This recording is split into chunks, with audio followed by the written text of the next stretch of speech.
Hello guys, welcome back to Patel sir English classes. आज मैं आप लोगों को बढ़ा हुआ tense, future perfect continuous tense पढ़ाकर समाप्त करने जा रहा हूं। मैं उम्मीद करता हूं कि आप लोग पूरे टेंस को रिवाइज कर लेंगे, है ना। और पूरे टेंस पर मैं एक्सरसाइज भी बनाकर आप लोग को दिखाऊंगा सोच करके। मैं उम्मीद करता हूं कि पूरा टेंस कंप्लीट आप लोग कर लेंगे। उसके बाद मैं वॉइस शुरू करूँगा, तभी आप लोग वॉइस को समझ पाएंगे या इंग्लिश ग्रामर के जितने भी चैप्टर्स हैं, नरेशन, क्वेश्चन टैग, इम्फैटिक इत्यादि, है ना। टेंस कंप्लीट होने के बाद ही आप लोग सही सही समझ पाएंगे, सीख पाएंगे, पढ़ पाएंगे। ठीक है, तो चलते हैं हम लोग। बढ़ा हुआ tense, 12th tense, future perfect continuous, है ना। ध्यान दीजिए।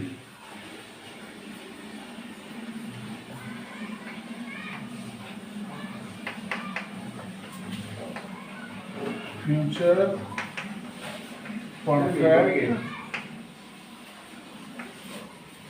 Continuous tense. इस टेंस से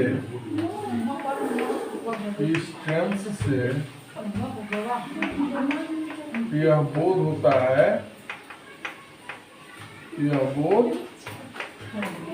है कि कोई काम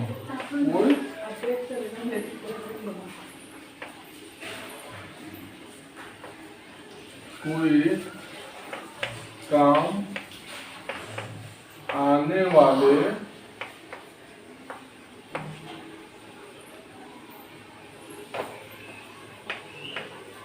समय में अर्थात भविष्य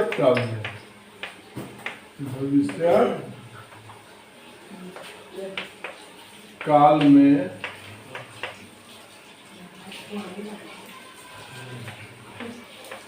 पहले से होता हुआ रहेगा। ठीक है। फॉर एग्जाम्पल, जैसे मैं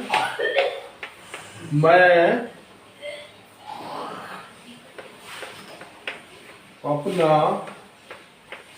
काम करता हुआ रहूंगा।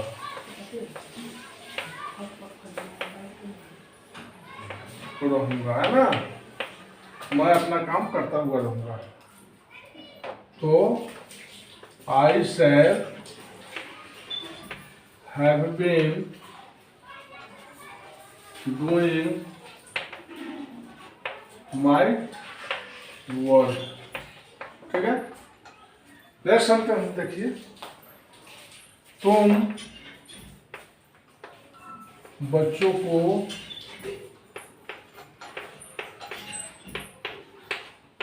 पढ़ाते हुए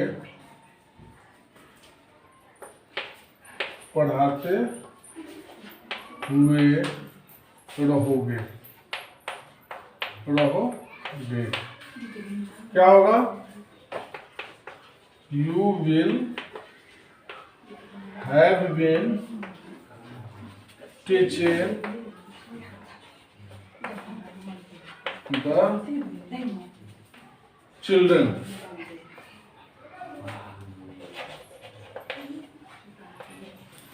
राइट।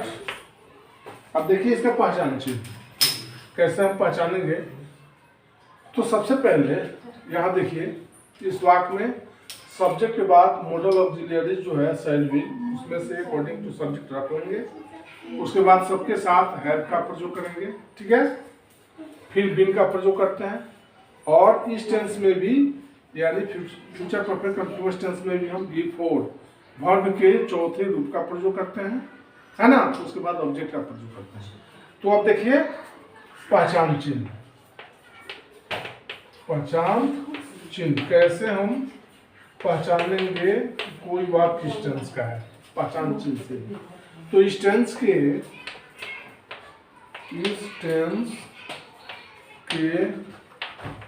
हिंदी वाक्य की क्रिया में, वर्ब में, ठीक है, ता हुआ रहेगा, ता हुआ रहेगा, ती हुई रहेगी, के हुए रहेंगे, हुए रहेंगे,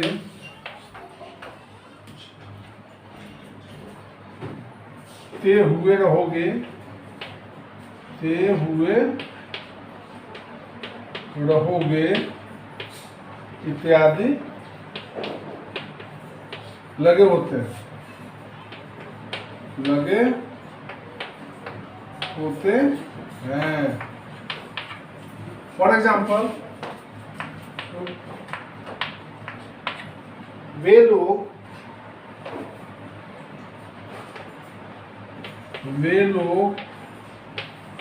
सोमवार से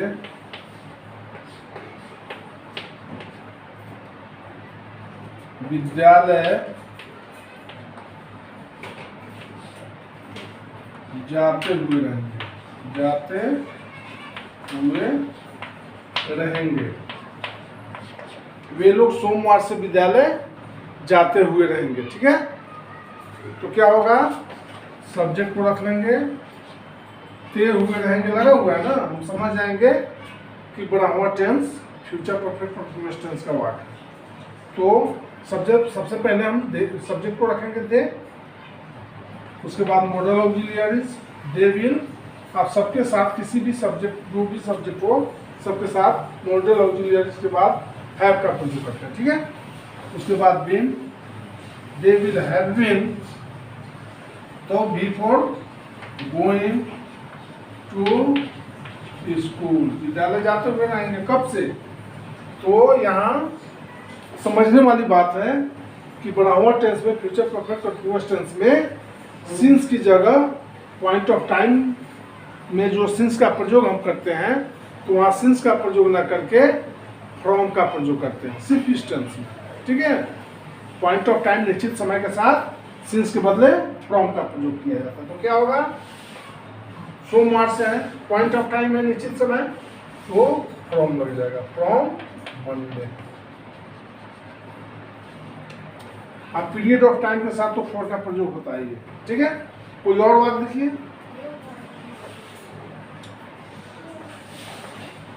रेखा की बहन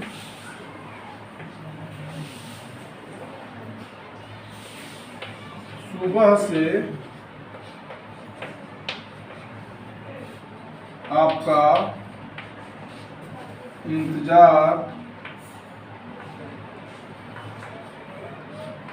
करती हुई रहेगी, ठीक है। रेखा की बहन सुबह से आपका इंतजार करती हुई रहेगी, करती हुई रहेगी लगा हुआ है। क्या होगा, रेखा में एक फर्स्ट ऑफ ईएस का जो करेंगे, रेखाज सिस्टर या द सिस्टर ऑफ रेखा, कोई सा भी लिख सकते हैं। Rekha sister will have been waiting before, आ जाएगा waiting हो जाएगा, ठीक है। waiting for, wait के साथ पोजीशन for का जो करते हैं, तो waiting for you, कब से, सुबह से है, यहाँ भी पॉइंट ऑफ टाइम है, निश्चित समय है, तो फ्रॉम मॉर्निंग, सुबह से,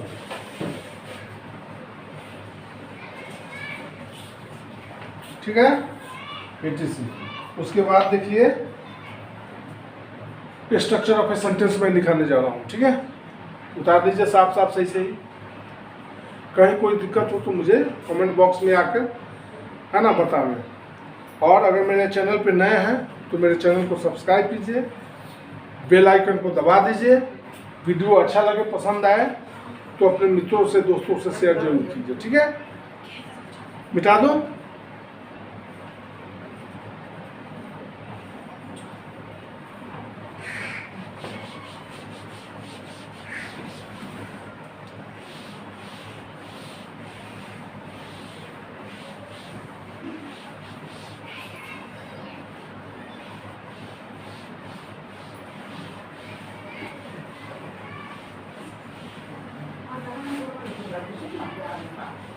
आगे देखिए, स्ट्रक्चर टेंस जरूर आप लोग कंप्लीट कर लेंगे, यह मेरी आशा है, आप लोगों से अपेक्षा है। जब तक टेंस कंप्लीट नहीं हो पाएगा आप वॉइस कदापि नहीं पढ़ सकते हैं, है ना। नरेशन बिल्कुल नहीं पढ़ सकते हैं, इम्फैटिक नहीं पढ़ सकते हैं, क्वेश्चन टैग कदापि नहीं पढ़ सकते। इसलिए सबसे पहले टेंस का कंप्लीट होना अनिवार्य है। तो अब हम चलते हैं हम लोग structure of a sentence. Structure of a sentence, इसका हिंदी अर्थ क्या होगा? वाक्य बनाने का नियम या संरचना। ठीक है, वाक्य की संरचना। तो सबसे पहले हम सब्जेक्ट को देते हैं। हम जो भी स्ट्रक्चर टेंस में लिखा है वो सब अफर्मेटिव सेंटेंस का ही स्ट्रक्चर लिखा है। निगेटिव इंट्रोगेटिव का अलग से मैं समझाया हूँ विद एग्जाम्पल। ठीक है, तो सबसे पहले सब्जेक्ट को रखते हैं प्लस मॉडल ऑक्सिलियरी शैल या विल को यूज करेंगे। उसके बाद सबके साथ, है ना, ऑक्सिलियरी वर्ब। ये मॉडल ऑक्सिलियरी हो गया, ये ऑक्सिलियरी वर्ब हो गया जिसको हेल्पिंग वर्ब भी हम कहते हैं। Is, am, are, was, were, has, have, had, ये सब क्या है? ऑक्सिलियरी वर्ब है, जिसको हम, है ना, जिसको हम हेल्पिंग वर्ब भी कहते हैं। और शैल विल जो है मॉडल ऑक्सिलियरीज है। समझ रहे ना अंतर? तो उसके बाद विल, फिर वर्ब का चौथा रूप, वर्ब में आईएनजी जोड़ देंगे, वर्ब का चौथा रूप हो जाएगा।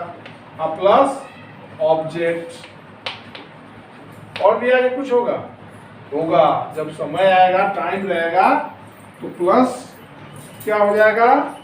फ्रॉम या फॉर प्लस टाइम। यहाँ सिंस का प्रयोग नहीं होता है, सिंस के स्थान पर फ्रॉम का प्रयोग करते हैं। ठीक है, तो आगे देखिए एग्जाम्पल। हम लोग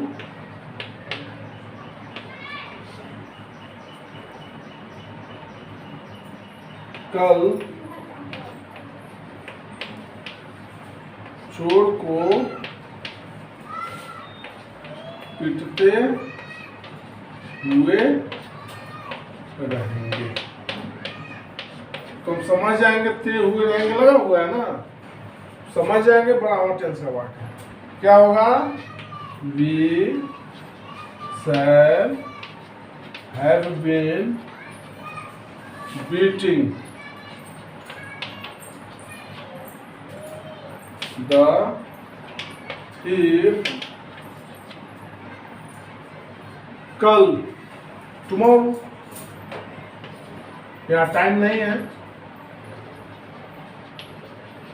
टाइम रहता तो सिर्फ फ्रॉम और फॉर का प्रयोग करते, लेकिन यहाँ टाइम नहीं है। ठीक है, तो आगे देखिए कोई और सेंटेंस।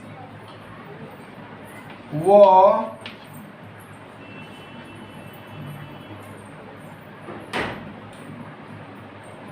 10 बजे से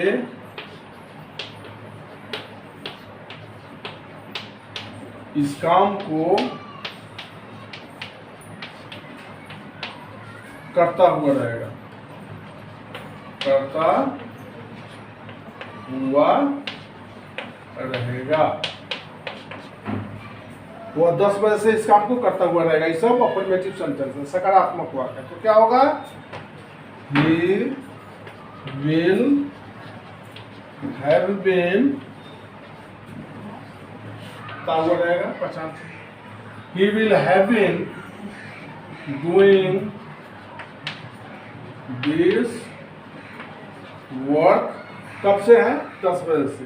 तो यहाँ भी फ्रॉम का प्रयोग करेंगे, फ्रॉम 10 o'clock। ठीक है, समझ गए? कोई और सेंटेंस देखते हैं। कोई निगेटिव वाक्य लेते हैं, नकारात्मक वाक्य। आपके पिताजी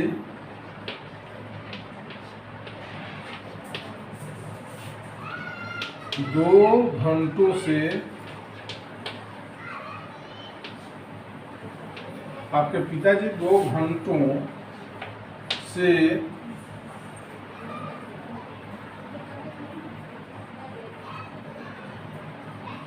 अखबार पढ़ते हुए नहीं रहेंगे। ठीक है, ये निगेटिव वाक्य हो गया, नहीं लगा हुआ है तो क्या हो जाएगा? Your father will have not been. मैं पहले भी बता चुका हूं कि सभी सब्जेक्ट के साथ मॉडल ऑक्सिलरीज के बाद हैव का प्रयोग होता है, चाहे सब्जेक्ट जो भी हो, किसी भी पर्सन का हो, कोई सा भी नंबर हो सब्जेक्ट का। ठीक है, तो your father will have not been reading the newspaper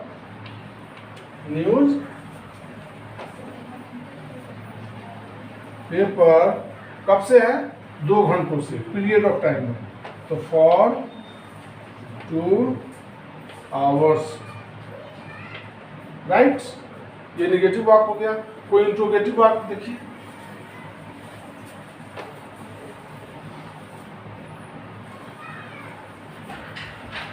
वो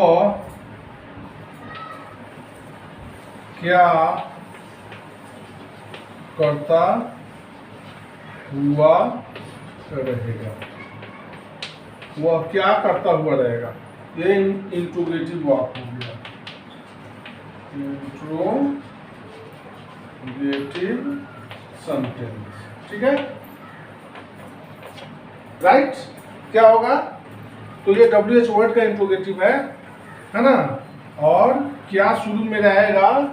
तो मॉडल ऑक्सिलरीज को हम पहले निकाल देते, लेकिन यहाँ क्या है तो क्या का इंग्लिश पहले लिखेंगे, उसके बाद मॉडल ऑक्सिलरीज को रखेंगे। तो व्हाट WH वर्ड है तो उसको हम पहले रखेंगे। What will he have been doing? Sign of interrogation. What will he have been doing? वह क्या करता हुआ रहेगा। अगर इसी में टाइम रहता है ना, समय लगा होता, तो फ्रॉम या फॉर का प्रयोग वहां करते। जैसे 2 महीनों से वह क्या करता हुआ रहेगा, तो what will he have been doing for 2 months हो जाता। कोई और वाक्य देखिए, साधारण सिंपल इंट्रोगेटिव सेंटेंस। क्या आपका छोटा भाई उसे गाली देता हुआ रहेगा? ये भी इंट्रोगेटिव सेंटेंस है। क्या आपका छोटा भाई उसे गाली देता हुआ रहेगा, है ना। तो यहाँ सिंपल है, क्या शुरू में लगा हुआ है तो मॉडल ऑक्सिलरीज को पहले निकाल देंगे। तो क्या हो जाएगा? विल योर, छोटा भाई है तो younger brother, will your younger brother have been abusing before, abusing him। यहाँ भी कोई टाइम नहीं है। अगर टाइम रहता तो फ्रॉम या फॉर का प्रयोग वहां करते हैं। समझ गए होंगे आप लोग इस टेंस को?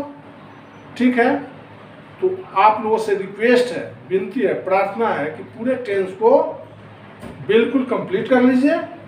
उसके बाद मैं कल से जो वीडियो बनाऊंगा उसमें टेंस का रिवीजन कराऊंगा। ठीक है, एक वाक्य को सभी टेंस में चेंज करके बताऊंगा, वह एक वीडियो बनाऊंगा अफर्मेटिव सेंटेंस का, इंट्रोगेटिव निगेटिव सेंटेंस का। ठीक है, उसके बाद फिल इन द ब्लैंक्स जो कॉम्पिटिटिव एग्जाम में और बहुत सारे क्लास में है ना, 9th क्लास हुआ, 10th क्लास हुआ, मैट्रिक हुआ, इंटरमीडिएट में जो इंग्लिश क्लास हुआ, इंटरमीडिएट का इंग्लिश एग्जाम जो भी हुआ, उसमें जो पूछे जाते हैं फिल इन द ब्लैंक्स, वो सब मैं आप लोगों के सामने है ना रखूँगा, बताऊँगा, समझाऊँगा।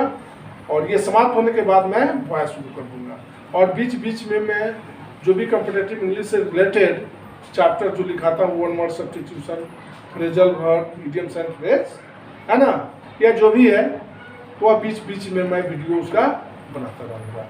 ठीक है, मॉडल ऑक्सिलियरीज हुआ, अभी तो कैन और कुड का प्रयोग इसके बाद दिखाएंगे कल। ठीक है, उसके बाद मैं धीरे धीरे सब पढ़ाता रहूँगा। तब तक के लिए thanks to all of you. Okay, good bye.